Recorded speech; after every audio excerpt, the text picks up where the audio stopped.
helai hian thil series tak mai kan hua safe Mizoram tia hian zoram mipui ti mingin da hian in zoram mipui te hne na ngen na ZPM tiam lovin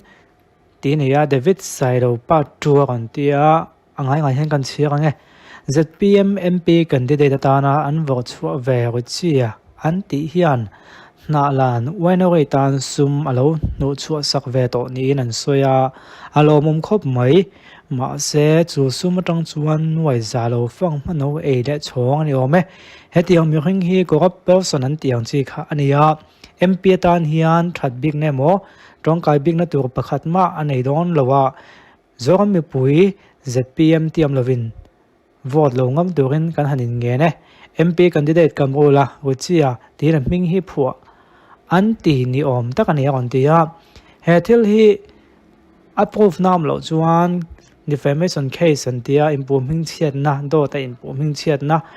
kan zom na ti chet hei a impu na nia chu wang chon hetil hi in than don na le ngala asires view maya do ta ni le lo la thu dikan ni le ni lo ke chong ka khelawa ka ngai pe mo jok chu asirias ani social media thil kan post zone hian approve na kan nei ngai ni chu he post tu hian approve na nei tu ngai tai la comment ni kan changa he tak tak ani am tak tak ani chon ava serious ve ZPM support tu tan chuan beng thlep nop mai na kon tia thu ding nge thu dik lo ti po khriat ma beng lo ti thlep te chu a ten kon tia nam pon thu dik lo ani ti i he chia big leinem tinge moni ZPM Facebook ka ho hi ZPM han fak lo dewa comment ka kan hi in mu emne nga zel le o ten kon ti vela comment am buai lai ya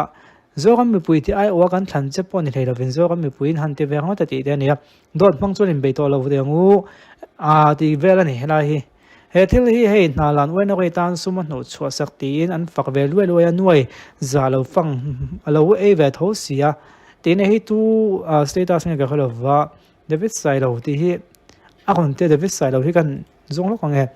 ani po si lo ni ta kin khoi tu tong kon chuak nge ti kha thei dan dan kan chui nga hei atla chumi kan chui ve mai nga David Sailo kan ti chin chu hi ni ya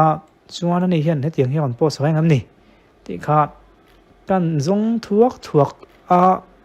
mai lo ning ka khria hala hianin o heta po hian a kon tia eng mo chu kon post a awang zong ka chi kan don lova candidate thong khang te kon post long buka kha thil tak kha nuai za chung chang tak kha serious maya hei hi ZPM lam pang hianin an ngoi san ka rang lo than chu tiang hi an soi thuna kha fake account ni mo ni lo mo dot manga thu dik lo manga hanin thu han post da ham hei thil serious tak mai ne serious je hi thiam lo ma thu dik lo ni ga chuanin hei hi thu dik ani e ga chuan a fin fian na mi puitan kan phut bok ani chu wang chuanin han chui chak te se hi hei Facebook a post tang hena chui te in ga ringa khoi tanga fian nge ni ya tu khit nge ni a khil tu nei ne chona ma tan chon hlom chong lo pon mai the tu nge khil tu tia chui chu ava thava mo le to ti kha tun tu ma hen ka kon ta lang ani ye